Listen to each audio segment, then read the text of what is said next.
Welcome to my Saturday morning midlife crisis where cartoons are out, coffee's in, and our mortgage is now our longest relationship. I'm Austine. And I'm Alex. How's it going? Congratulations. That should be the first thing that I start with. On my move? On your move. On my move. Official done? Yes. Finally moved in, unpacked. Move-in day came. I lost my TV in the process. You shared that. That was very sad. So that was sad. Movers didn't apparently strap it into the truck secure enough. And so my newest TV happened to fall and break. So I had to get a credit on that. That's very sad. But hopefully, I mean, a credit is at least something. But it is pretty bad for someone who loses their TV and they just started a podcast about watching shows. Yes. That sucks. Absolutely. Especially when there were new shows that just recently came out. So just needed to make sure I can watch them. Yeah, exactly. Well, we've upgraded now with your new move. So you got the wall done, which I love seeing. Yes. It's really nice. We got a table. So now I can sit better. I feel a lot more comfortable. Yes, and you won't bang your leg into the table. Bang my knee. Yeah, that had to be bent the whole time. So yeah, super exciting. What's been happening this week? What's this week's problem? This week's midlife crisis. So, of course, I just said I lost my TV. So a moment of silence for my TV. Okay. And also, loving the new place. However, learned one downside, and that is there are thousands of mosquitoes here.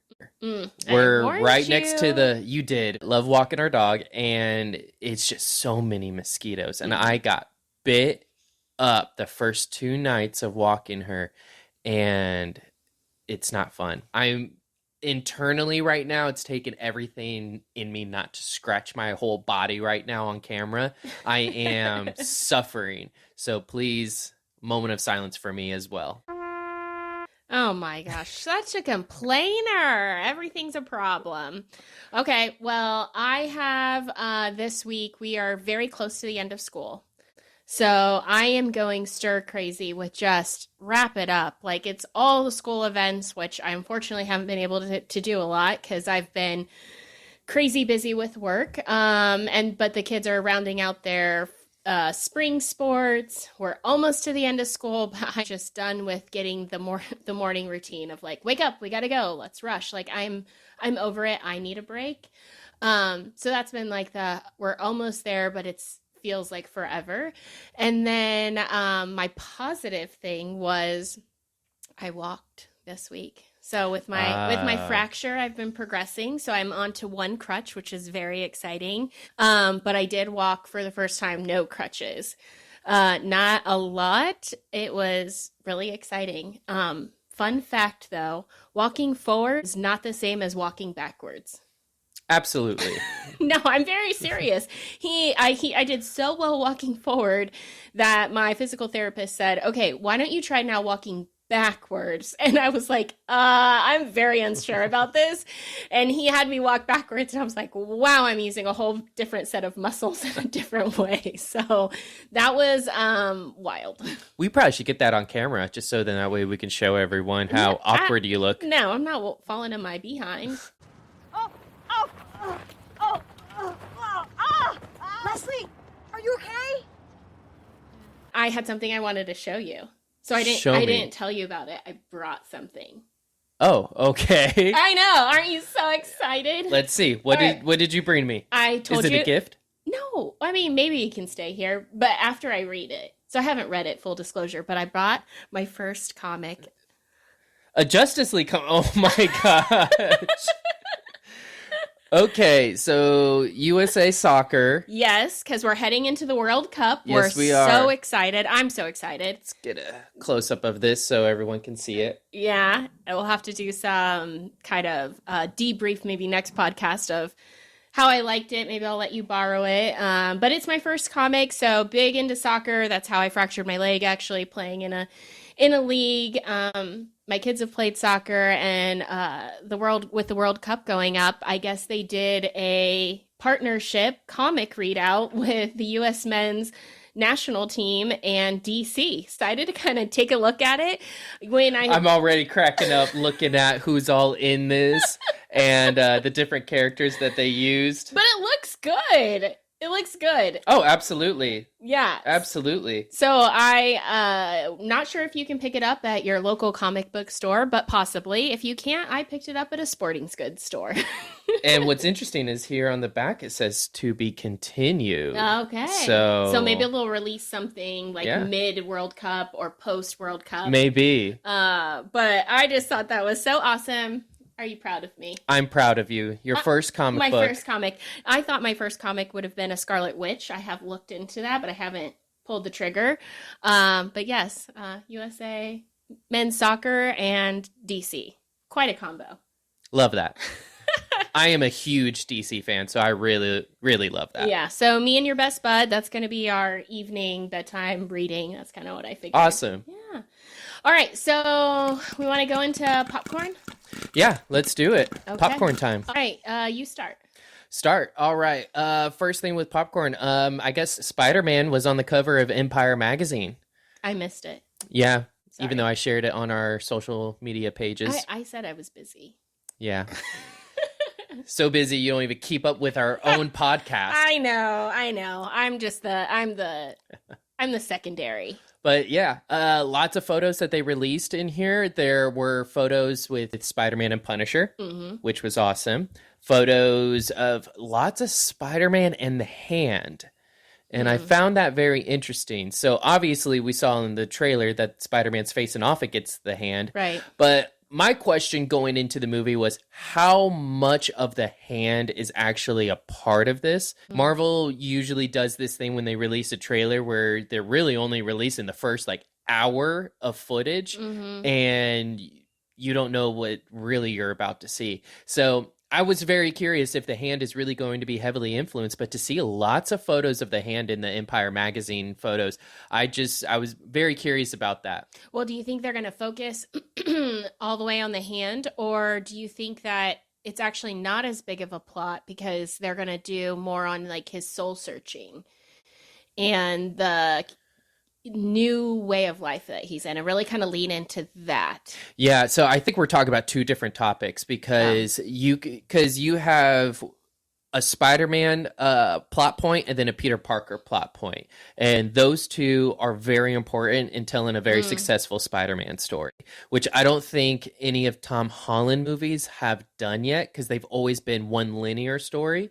Now we're getting to the point where he has a secret identity, so he's Peter Parker going through his loneliness, but then we're going to see the events that are taking place of his Spider-Man and what's going on and what kind of crimes he's fighting. So to answer your question, I don't think we're going to have to sacrifice seeing more Peter Parker go through his own personal journey to get more stuff of the Hand. If that makes sense. Yeah, that makes sense. I guess I didn't really think about it that way, but you have shared that before of that you're really excited to see this version of Spider-Man because we get to see the sad Peter Parker. Well, it's not just the sad aspect. No, but the person navigating his own identity, like you said, as a self, two separate things. Yeah, and how do you manage those two masks? If I'd be lucky enough to somehow bring Miles Morales into my Spider-Man universe and into the MCU, I'd love to do for a young kid what Downey did for me. I think it's very interesting that he's specifically saying Spider-Man because it's not like Tobey Maguire or Andrew Garfield ever were mentors to him or each other when it came to them being Spider-Man. So it's very interesting that he says that. So it makes me wonder if there is already talks in development to have Miles Morales introduced at some point, maybe not this movie, but maybe in something future that Tom Holland already is aware of because he knows the arc he wants his Spider-Man to go on. And so maybe it's possible that I hope that's what he's referring to. Let's just be honest. I am speculating. This is just me. So, well, but yeah. I would love it to go that direction. With great power comes great responsibility. Keep being that friendly neighborhood Spider-Man. What about Supergirl? Supergirl, yes. So close. So close. 1 month away. So just wanted to, share that. There's a lot of promotion that is starting to come out. So we're going to start seeing a lot more Supergirl material. Obviously, we're going to go see Supergirl when it comes out. And you're buying the tickets, right? What? That's what we decided. That's not I'm pretty sure he sent me that text and said, I'm going to buy the tickets. So I'm going to need the internet's help here. Comment below. Comment on the podcast. If you are an older sibling, are you supposed to be paying? No. And if you're the youngest sibling, you shouldn't be paying. No, I can't do it all. You'll have to pick these up. You will be allotted $10 for popcorn. I'm a little baby. No, you're a full-grown man. I'm a baby. I have no money. All right. Anyways, well, yes, we're going to go see Supergirl. Very excited about that. Are you going to dress up like Supergirl? Yeah, of course. I love that. Blonde wig, everything. Oh my gosh. Okay. Well, I had one popcorn topic, and then I have another one for you. Oh. Actually, I'll jump to the topic for you. So you're going to go to Comic-Con next weekend. I am. Indianapolis Comic-Con. Yeah. Woo. Yeah. Indiana, not Indianapolis.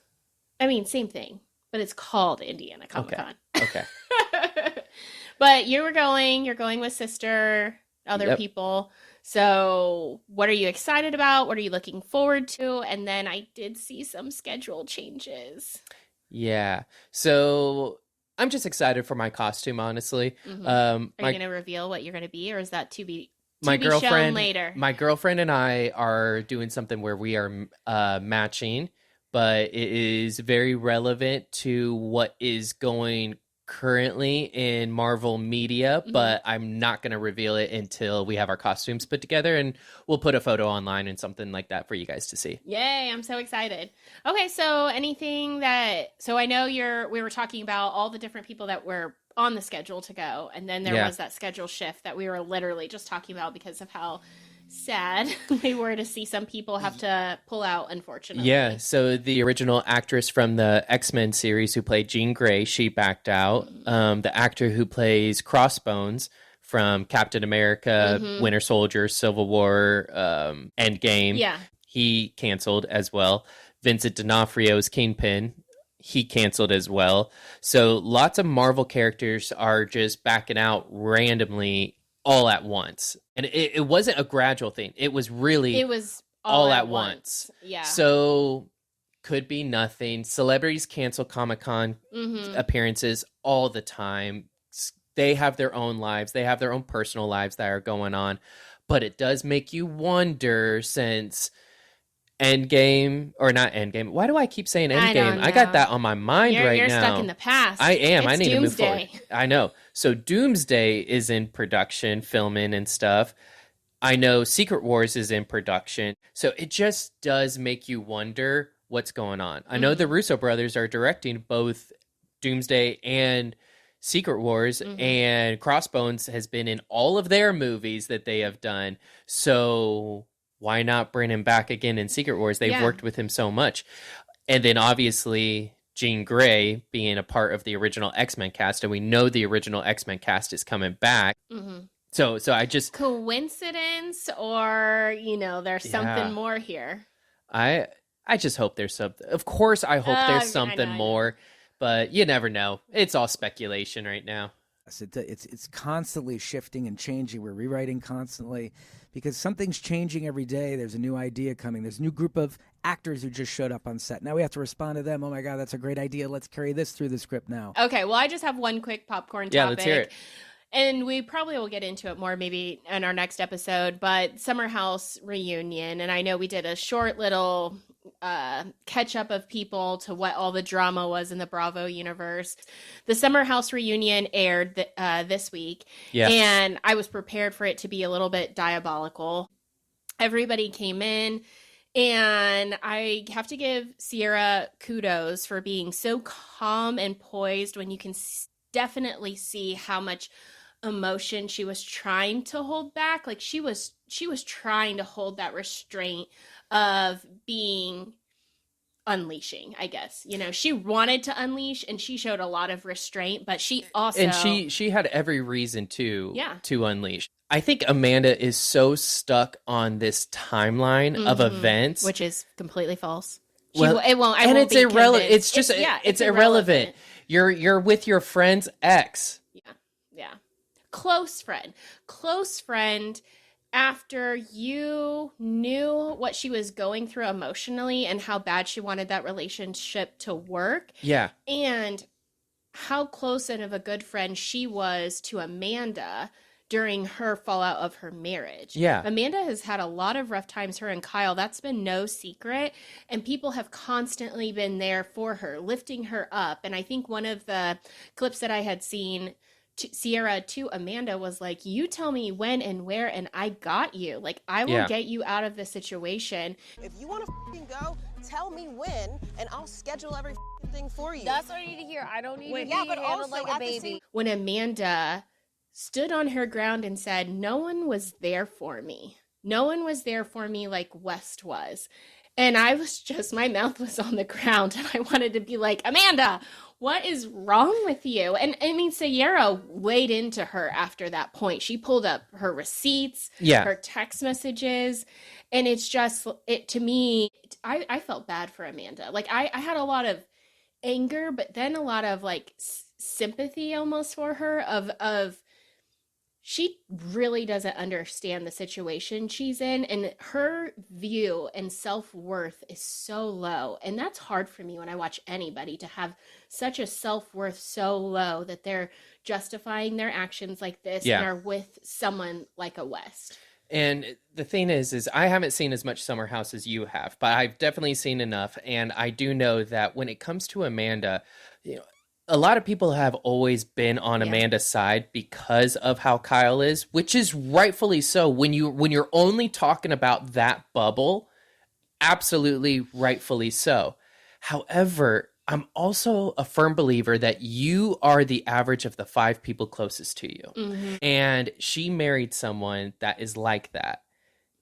I have seen enough to where Amanda is just as mean to people back. She is awful to her friends. Mm-hmm. And she is so, the world revolves around me. And Kyle, to your point, has been so horrible that you couldn't see it. But then when you put it all back into context, and I'll be interested to see how this really plays out in the city, where they're not drinking and partying, because Kyle definitely seems to be 2 different people. When people drink or they're partying, they do become different people. And that's the only version of him that we've really been introduced to as an audience for a long time. So I just keep thinking in my head, if Amanda's always been this version, and we've only seen this particular version of Kyle, what has it been like when they have been in the city more days than they're off in the weekend? You know, you're 5 days at home. What has that dynamic really been like? And have we all been gaslit? Is there another part that I should dwell on? All the stress from Loverboy. We don't ever talk about the DJing thing. And then the last thing I'll say on that, because like I said, we can jump into it more detailed later in the next episode, is just West. How worthless. Amanda got laid into by everybody. Even when Lindsay was going at West, there was no defensiveness. No. There was nothing. He was like a wall. Like he didn't do anything. There was no emotion. There was like, which makes me question, how sincere is this actual relationship? And is Amanda and Wes doing, like Sierra said, Wes, you're going to get your fame now because of this, and that's what you've always wanted. You know? And I think that that's true, because I don't know if Wes even cares about Amanda. I don't know if Amanda cares about Wes. I can see why people say this is Scandival 2.0, because it has that same... They have the same feeling. Flavor. It has the same flavor, but it has their demeanor. Amanda and Wes is the same demeanor as Tom and Raquel. Yeah. It's that same demeanor, and no one believes it. No one believes that is actually a happy, committed relationship. Can we say family? Family on 3. Family on 3. 1, 2, 3, family! All right. Jinx. Okay, all right. So to our main topics. But really just one main topic, but like a side mini topic. So Spider Noir came out this week. We were super excited about it. Oh, you know me and Spider-Man. And super excited. I was first introduced to Spider Noir a handful of years ago. I think the same way most people were introduced to Spider Noir. Which was Miles into the Spider-Verse? Yeah, Into the Spider-Verse. Into the Spider-Verse. I was actually going to say I was introduced to him just a little Into the Universe. Do you remember how he was introduced to me? No. We had a Halloween party, and we were going to dress up because that was coming out as a bunch of different Spider-Men. Yes. And I needed one costume for my husband, and you're like, hey, he can be this. And I was like, I have no idea what that is, but it looks easy to put together. Yeah, cosplay. Yes. So that was my first introduction. Yes. I needed a costume for the family, and that's what we pulled together. And it worked. And it worked. And it worked. It was awesome. But yeah, when we saw him in Into the Spider-Verse, I was great. I loved the whole black and white. I really just had no concept of what he was and like his storyline, because he's not Peter Parker, so right. He's Ben Reilly. Well, in this show, he's Ben Reilly. Okay, well, that's all I know. So to me, he's Ben Reilly. So in the comics, he is Peter Parker. Okay, he is Peter Parker. But in the show, they made him Ben Reilly. However, so we're gonna go into Spider Noir now. So spoiler alerts for anyone who hasn't seen Spider Noir. Not a ton of spoilers, because I didn't get too far, and I don't want everything spoiled for me. Of course, not too many, but I am gonna say a few things. So, okay. Yeah, in the show, his name is Ben Reilly, but there is a particular point where this one person from his past is speaking with him, and he said, if it wasn't for you changing your name, I would have found you sooner. So we find out Ben Reilly's actually not his real name. They don't say what his real name is. But so that I thought that was very interesting. Did they say that in episode 1? No. Oh, okay. No, I was no. if I missed that. No. Okay. So that was that's coming. Yeah, no. And it comes later. Okay. So you'll have quite a bit to see before you get to that point. But they did say that in the show, and I just thought that was very interesting. And I said, okay, I love it when storytellers keep things original in their own sense. Like, to give us something new, give us something original in your own story, but yet keep it still accurate to the source material. Okay, so question for you. Yes. Because I don't want to go too far, because I don't want it spoiled too much. Now, ahead of it releasing, we did see that it was going to be both in black and white and color. Right. So I was only able to watch one episode, and I want to know what did you opt into? In color, black and white, or did you alternate every other episode between the two versions? I don't think anyone should alternate. Okay. I'm going to just say that right now. Don't alternate. I think that's a little too confusing. Okay, but that's technically an option. It is an option. And if you do that, don't invite me to your parties, because boy, those are probably crazy parties. So, anyways. What'd you choose? I chose black and white. I have not watched it in color yet, but that will probably be something I do sometime this weekend. Okay. So originally it was intended for it to be black and white, because they're taking it back to that old style of those old style noir films, the black and white ones, the detectives, the Dick Gracie, what is it? I don't know. Yeah, that sounds right. I see. I said I was gonna say Dick Grayson, but I'm like, no, that's Nightwing. No, Gracie. Yeah. Gracie? Who? I don't know, but I know what you know what I'm talking about. Anyways, insert the correct name here. Dick Tracy. You're not running out on your date on my account, are you? But I love that they brought in that kind of style, that world. It was really good. And gosh, Nicolas Cage is such a great actor. I love so him in good. so many Yeah. different things. I mean, Con Air, we watched that how many times as a kid? I mean, we were probably too young to be watching Con Air, I but loved it. we loved it. Face Off with John Travolta and him, that's a fantastic. Of course, Ghost Rider, you know, I love him in that.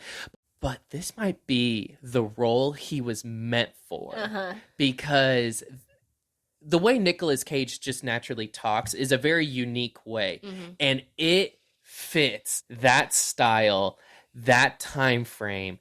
And I honestly believe if you took him out of this, everyone else, all of the other supporting cast members, their quality would drop. Not because they're terrible or anything, but his energy brings something out of all of the other characters. He just does a really good job. Maybe I'm just too much of a Spider-Man fan, and I thought am. he was great.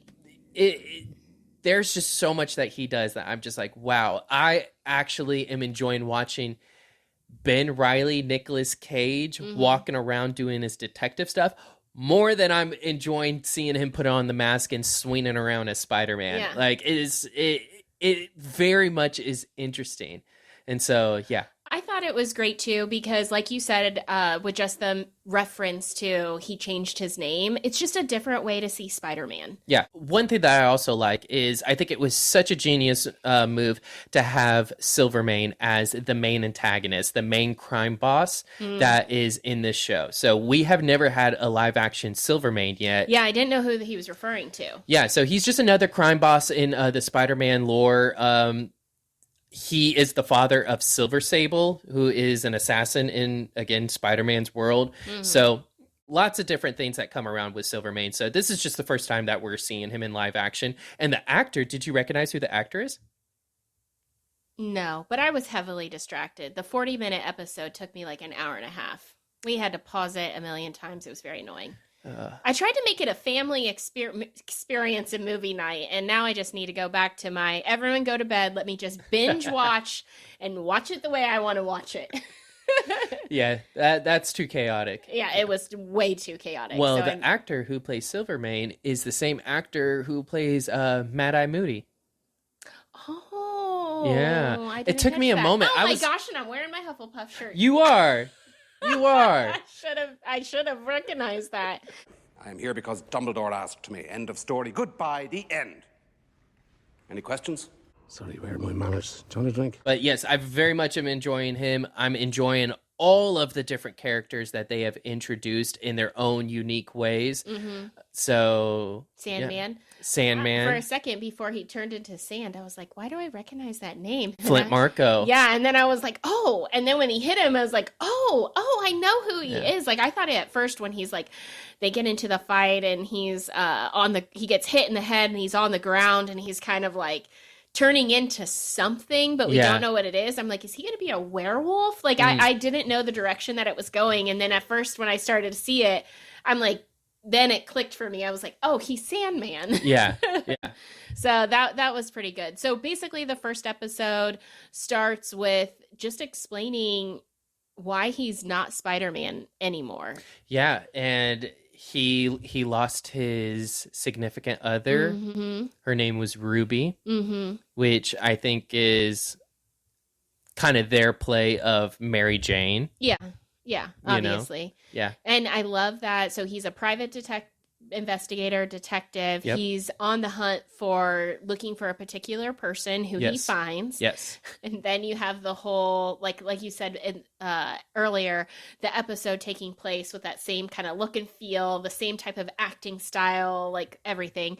So another private investigator is also looking for the same person. There's a little bit of scuffle that happens, and then they both find the person, and he turns out to be he can go into flames. Yes. So I didn't know who that was. Yeah, so I didn't really catch the name of the person because they kept saying his name was Addison, and I kept trying to think, who do I know that is Addison? And I couldn't think of anyone, so I was thinking of someone who has fire powers, and the only one in Spider lore that I can think of is Molten Man. Okay. But and that's I don't know if that's exactly who they were implying that was, but Neither here or there. Because he doesn't come back after the first episode. Yeah, so neither here or there. Again, spoiler, he's gone. Yeah. He didn't last very long, but it starts to really ignite the story. Yes. And so we have Ben Reilly kind of trying to figure this out. He has another person kind of come into his office and say, hey, I want you to investigate my wife. And he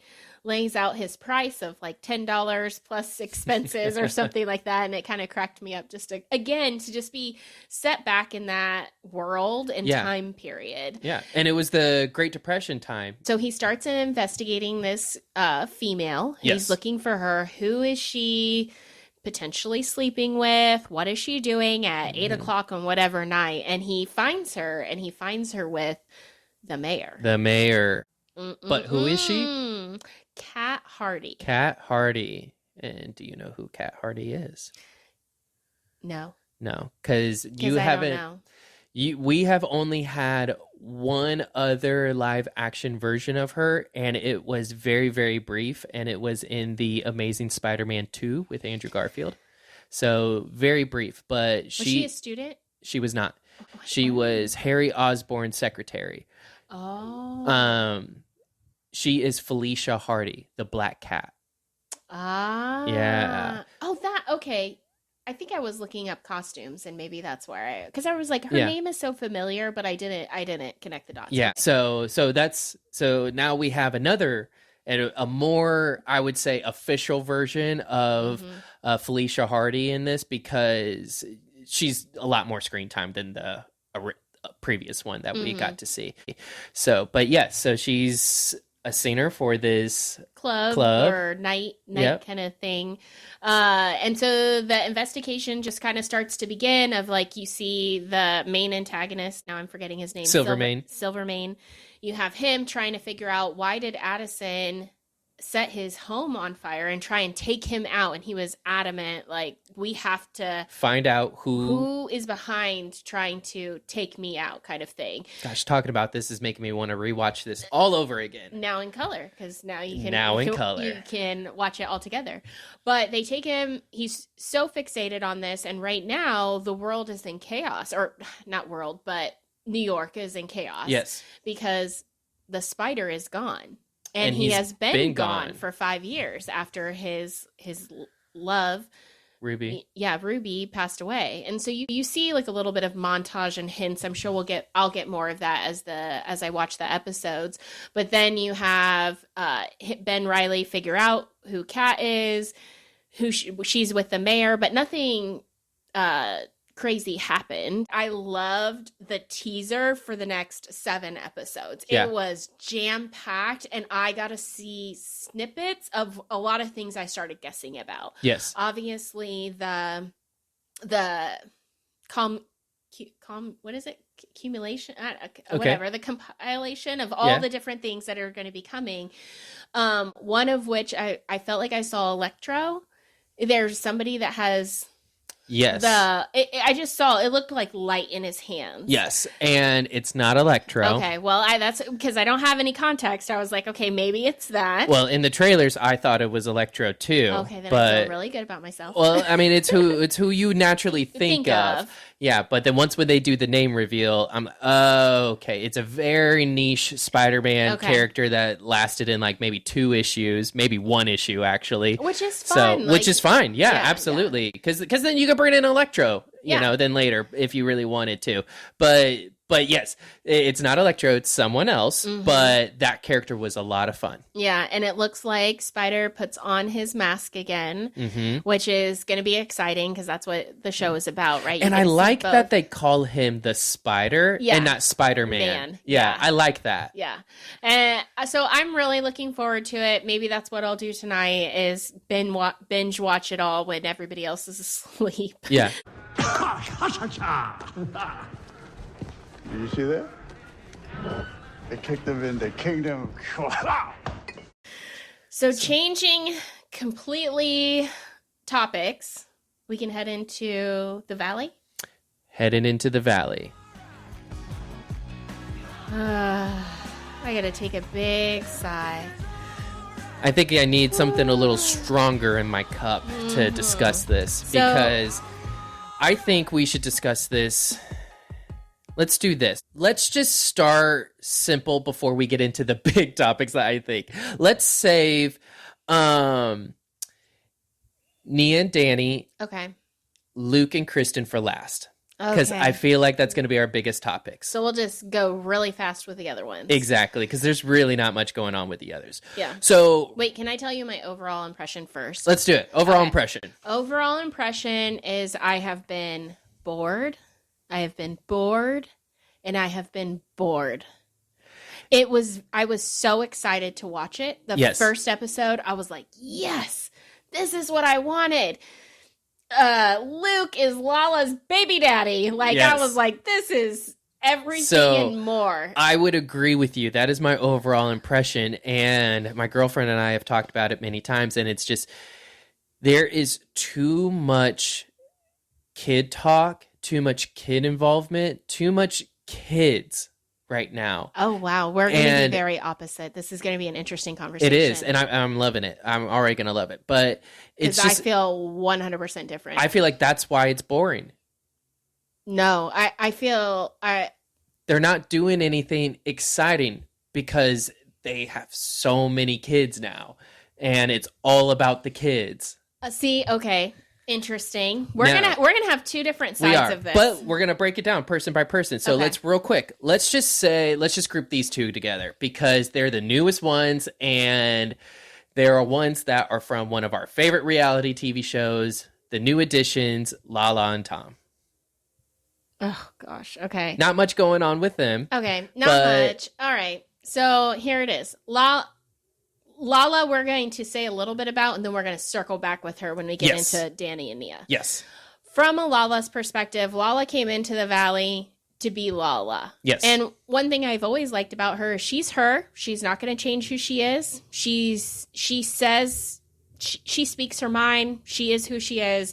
And then she does have some self-reflection. Yep. She will go back. She will go back and say, okay, I went too far. Yeah, I went too far. Mm-hmm. So I think Lala coming into the cast has been fine, and it was probably necessary. Agreed. But that's it with Lala. That's it. That's all I feel about right because now. we will talk about her more with Later. the other stuff. Yeah. Tom, on the other hand, I don't think has been the breath of fresh air that they were hoping for. Mm-hmm. And I think that Tom was more of a breath of fresh air when he did a guest appearance onto the show. And I think he was going to continuously bring that energy. And he's just not. And I have never been a Schwartz fan. Most people are, but I think that's because most people get caught up in the wooiness of Tom and him being so charismatic when really he is just the biggest man-child. He's a Libra. I'm pretty sure. Oh. I'm pretty sure he's like Libra off the charts. That makes sense. Yeah, we're charismatic. No. He is not charismatic. He is not. People just think he is. And real quick, what I hate about his character arc for this season is it's about him trying to find true love. And I hate that. And I hate that so much because he talks so much about how much he believes in true love and all of this stuff. And all I can think about was, okay, pouring a beer over your ex-wife's head. Okay, cheating on your ex-wife, who knows how many times. It just only got caught, a couple of times, but who knows how many times you actually did do it. And the ring on the string, how romantic and thoughtful that was. This guy does not believe in love. He does not. You know me. I am like, wear my heart. I'm a hopeless romantic. We have to reel you in. And so to see someone like that talk about all of that stuff and see how he actually treats his partners, I'm just like, shut up, Tom. Shut up. You are not a breath of fresh air. He clearly wanted something with Michelle. And when that wasn't going the way he wanted, now... See, I felt like that was just forced and it icky. was. I agree. I wrote in my notes, I don't even have to refer back to them because I wrote Tom plus Michelle equals yuck. Yes. I was just like, yuck, get it off my screen. I am happy they didn't actually go with that because if they did, that would have been the most insufferable, boring couple. And I don't know if I would have been able to continue watching The Valley just because they would have been so boring. Okay. All right. Let's put them to the side then. All right. Brittany? Okay, Brittany. She's been boring as well, but she has a man now. She has a man. And can I say Brittany plus whatever his name is equals also yuck? Yes. Repeated. I mean, just Zach's calling it. Zach is calling it. What a good friend. What a good friend, because he is not afraid to say it, even though he knows she's not going to want to hear it. And he's even saying it to her partner of like, hey, it's no disrespect to you. I actually do like you. It's just I am worried about Brittany. Yeah. Brittany jumps in way too quick. Which she did. Rose-colored glasses, you know. And so, yeah, she weaved through the red flags. She was like, it was like red flag, red flag. And she went like this. You know, it's funny. When you look at someone through rose-colored glasses, all the red flags just look like flags. Okay. Brittany aside. Next. I think we're ready for the main meat and potatoes. Jesse and Michelle.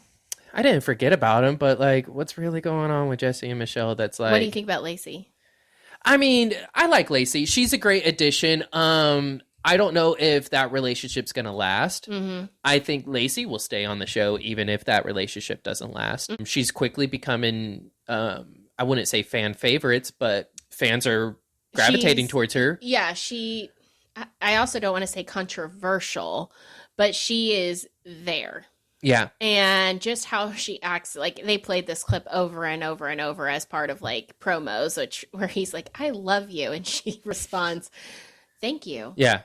And I'm like, wow, that was a little, on one hand, I can get it because I'm not ooey gooey like that. So I understood that perspective. But then I also was kind of like, you're new in this relationship. If you're in the hearts are coming out all around you. And that's how you act. Yeah, that's going to be hard. Yeah. That's going to be hard. I agree. Yeah, I did well in my divorce, as every woman should. Janet and Jason. Anything? Boring. The only thing I'll say, I hate them. I'm sorry. Well, I like Jason. No, I don't like Jason either. Okay. I don't like either one of them. Okay, well, I like Jason. I have to. Why do I watch The Valley? I don't like anyone on The Valley. They all make me mad. Okay, so Jason first. The only thing I have to say about him is, I like how he stands up for his wife. Fine, fair. Good job. You need to talk to her and not enable her. That's the issue. If you're in a group setting, have your wife's back. But when you're at home, you need to be like, let me check you. Yes. You're out of pocket. I'm a lawyer. Get it together, woman. Yes. Period. Your words matter. Absolutely. He should know that more than any of those people. And that's probably my kudos to him is he has her back. The flip side of that coin, my biggest critique is you have to help her grow as a person. Yeah. That is what you're there so to do. So this is why I don't like Jason. Okay. He has no balls. He doesn't have her back. What? No, he doesn't have her back. Okay. She has his balls. That's fair. Okay. That's what it is. That's a fair statement. That's a fair statement. So, all right. What are your thoughts about Danny and Nia? I like Danny and Nia as a couple. I like Danny and Nia's family unit. I think that what they do well and what I would like to see more of is their communication, because it is not perfect. It is not great. I like Danny and Nia's family unit. I think that what they do well and what I would like to see more of is their communication, because it is not perfect. It is not great. A lot of times where I want to go to Nia and be like, Nia, you're momming Danny, okay? You're not his Yeah. mother. Don't speak to him in that tone. You're going to get further faster with him, talking to him as his wife. Yes. And and as a woman, like, you are going to do so much better for him, and then even for your self-preservation. Because as a mom, as a woman, as a career person, whatever, you wear so many hats that sometimes you do bleed those lines of like, where am I right now and who am I supposed to Right. be? And especially with her having so many kids back to back, that is a lot of hormone changes. Right. That is a lot of physical like changes, like literally. You're tired, all of those things. And I'm sure she just feels like Nia/mom, like Nia version mom. That's who she has to be all the time. Yeah. Instead of just Nia, who is a mom, but she's also other things. And I think that's bleeding into the relationship she has with Danny. And I can get that. It's hard to navigate out of that and finding your identity once you become a mom, because that was a struggle for me. Mhm. But even though that there's not a lot of good in the way they communicate, the reason why I started off with, I think I like to see it, is because they do keep coming back. Mhm. Whether we get to see a lot of the conversation, which I would argue we don't, which is part of why I'm like, give me more, is that I like to see them say, I did not like the way you did that. Right. She's still communicating to him.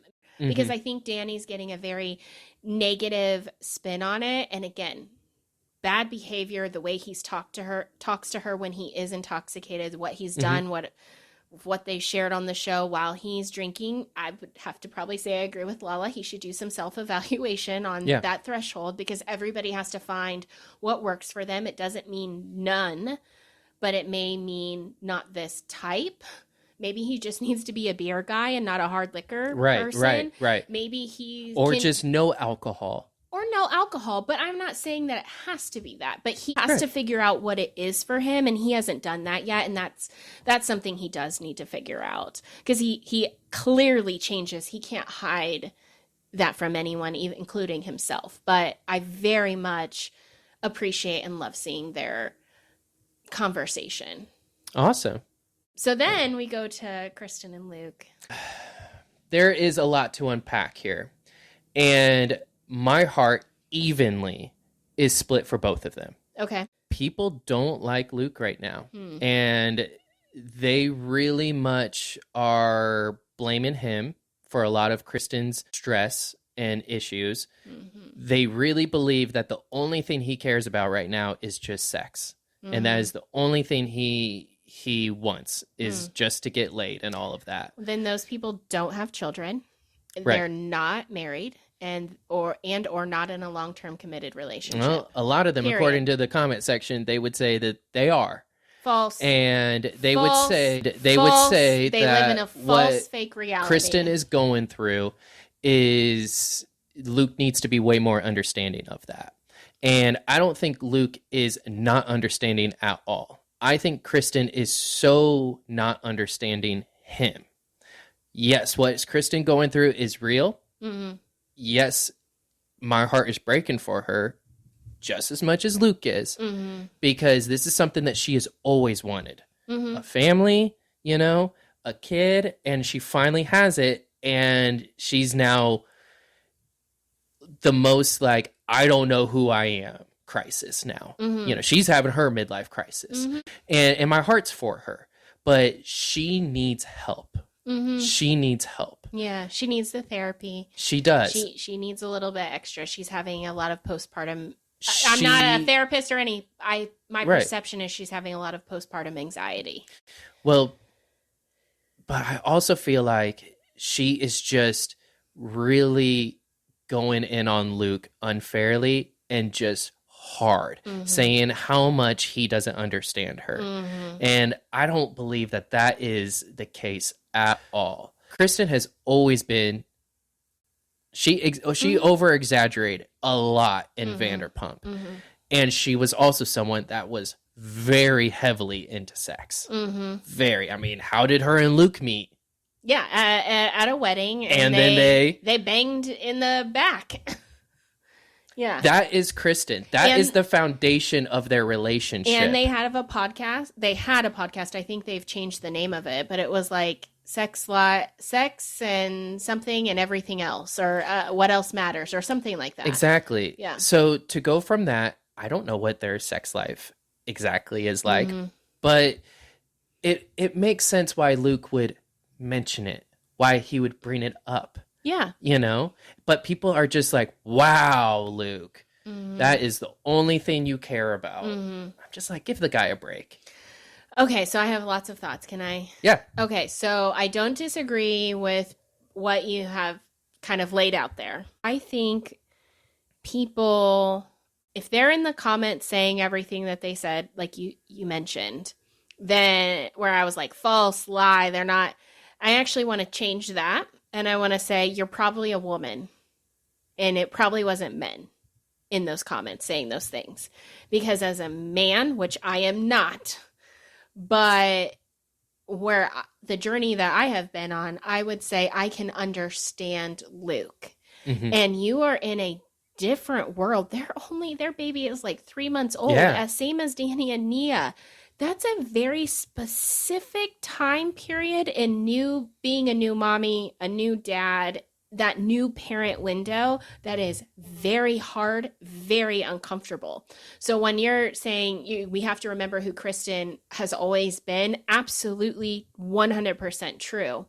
But I almost would say, I don't think she's over embellishing or over exaggerating maybe what she is going through, because I very much related to Kristen, and out of everything. So when I kept saying at the very beginning of the segment, boring, the only parts where I would sit there with actual like watching were the conversations between Luke and Kristen. I just kept saying, give me more, and how bad I wanted to be at the table with them or sitting on the couch while we're, drinking some wine or watching TV and just talking, because I just wanted to be like, Kristen, you're so validated in what you're feeling. It is so wild to be on that experience of, I just had a human in me. Now I have to take care of this thing that I'm supposed to feel all of these emotions about, which I do, but it's just, who am I supposed to be now? And I think that's what Kristen's probably struggling with. Because like I said with Nia, she is in mommy mode. And I think Kristen is probably, I feel like I relate to Kristen in the way, and this is all hypothesis because I have never met her, which that would be awesome, again, to talk to her. But what I feel like she was going through was a person that I recognized was, I am all of these things. I have always been all of these things. And now I think I'm supposed to be this one thing. And you're so hyper-focused on being this one thing, which is a new mom. And then you throw in the psychological aspect of you're just a little crazy at that point. Like I was crazy. Yeah. When you're going through postpartum and whatever that might mean for the person, anxiety, depression, or just the basics of just your body is trying to change back, you hyper focus on, I can only be a mom. I'm only a mom. I can't do these things with my partner because that has nothing to do with me being a mom to this individual. Yeah. And I think that's where Kristen is. And when you're having that conversation of she's not the Luke in her conversation, it was so real. It was so raw. I loved every bit of it. And it was a conversation that if people were really honest with themselves, probably so many people had. And if the people in the comments were Luke, they should probably go check their relationship, because I have a feeling that their significant other was probably sitting there washing dishes like, thank God somebody is saying something, because Luke, I feel you, man. I feel like it was that, and I wish the Valley would lean in more to those, because as a viewer from Vanderpump from the beginning, when I was in my 20s with them, right, to now adulthood, 30s, late 30s, married with kids, I want to see more of that journey, because that's where I'm at in my life. That's fair. That's fair. And so earlier, I was like, less kids and stuff like that. When you talk about that perspective, I can get see behind, that. Yeah, and I can get behind that. But I want to circle back real quick because this is where I think we're going to disagree with Kristen a little bit. So I agree with everything that you were saying, except I just believe you were describing Nina. No. Yeah. I relate to Kristen. I relate to Kristen more than I do Nia. Well, this is the thing, though. Because I'm crazy. I think you know that. Yes, and I think you and I both would agree, though, that when you get crazy, it's not justified. In your world, you may think it is. I think the podcast is now ended. Kristen Doty, can we just hang out? Because I think you and I could be fast friends. Can we just hang out? I think. Because I think you need some Kristen, real man time. I see you. I see you, Luke. No, like, seriously, I know you guys have a podcast. We're newbies. I get it. You don't know who we are. But Kristen, see you. Sleeping on the couch. I got you. I got you, Luke. You passed out on the couch. It happens, but you wake up and you take care of the next day. I see you, Luke. Yeah. I see you. So I think everything we're saying and everything that they said is why, again, I would love the Valley to lean into it more. Yes. Not that I don't want to see no drama and not that I don't want to see more of the horrible bar night out at the early 2000s. Because I was like, where is that? I want to go. It looked dead, but hey, right. It'll be funny if you're all intoxicated. You won't remember that there was 0 people there. But not that I don't want to see that, but I would love to see more of this because I think it just is really reflective of real life. So for me, I'll be excited to see where the next several episodes go before we hit the finale, etc. My perspective is they really need to evaluate because the Valley is a new concept for Bravo. Yeah. They're trying to figure out how do they bring young viewers in, but how do they keep viewers like me who have been with Bravo for 20 years? How do they keep us engaged as well? Yeah. So it'll be interesting. I'll finish the season for the podcast, but I have to say it's actually very hard for me to watch in general. So, well, that's all I have. We've been talking forever. I think that we got to wrap it up now. Yeah. So yeah, just make sure that you keep following us. So yeah, hit the subscribe button, hit the follow button, hit the like button. We need all of that for all of our things. That engagement is great all across the board. But you can find us at Austin and Alex. We are on all the social media platforms on TikTok, Instagram, YouTube, and Spotify. So thanks for joining. Thanks for joining. I remembered one thing. Oh gosh. So I just did the outro. I know, but I forgot this one thing. Right, what's the one thing? Spider Noir. When we were talking about it, and I just had that moment where I was like, I lost it. It came back to me when we were talking about the Valley. Don't ask why, but it came back. Okay. You were talking about how Nicolas Cage was speaking in the movie. Yes. Like everything about him. Yes. I could not help but listen to him last night and also agree. But simultaneously think, is this our stepdad talking? Now I'm gonna have to re-listen to it. There were a couple of moments where I was like, the way he's enunciating and talking, like his talking pattern, I was like, I think this is our stepdad. If our stepdad was a little bit more witty, yeah. Forget the wit. I'm not talking about what he was saying, but it was the speech pattern. Yes. No, I agree. I was like, this is going to be, I'm going to have to put that in the back of my mind so I can watch all of these episodes. All right. So that's what we paused for. I just thought I should tell you. It was going to be stuck in my brain until I got it out. So now it's out. It's gone. I'll forget about it. Perfect. All right. We'll talk to everybody later. Thanks. Bye. Bye.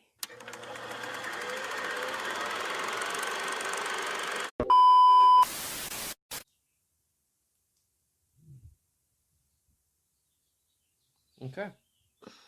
We ready? Yeah, so a couple of topics about this week, yada yada. Popcorn, Supergirl, Superman, and Summer House. You have Superman featured on Empire magazine. Oh, it's supposed to be Spider-Man. No, that's a Spider-Man. I'm dyslexic. I can see that. I just discovered that. I was like, I can be slightly dyslexic, so I was like, did I really put Superman? Yeah, because I'll switch things around. So Oh, I read goodness. it backwards. That, you know what's funny? That is the exact reason why Spider-Man's name is hyphenated, is because it looked too similar to Superman, and they didn't want to confuse it with comic book sales. So they hyphened Spider-Man's name, so then that way when they see it on the comic book stand, people wouldn't think Superman. Oh, wow. Mhm. Well, I didn't know that. Well, that's a fun fact. Okay.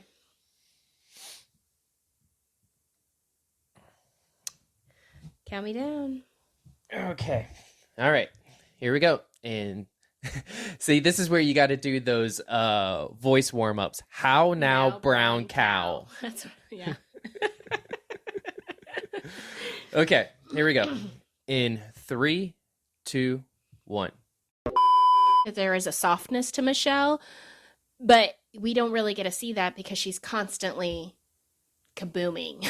I'm just gonna say that softness is probably her being ignorant. Well, maybe. I don't know. Who knows? Maybe like Dr. Dre will turn into a better person. Maybe. I just can't wait for the music video. Can we bring music videos back with Michelle and Dr.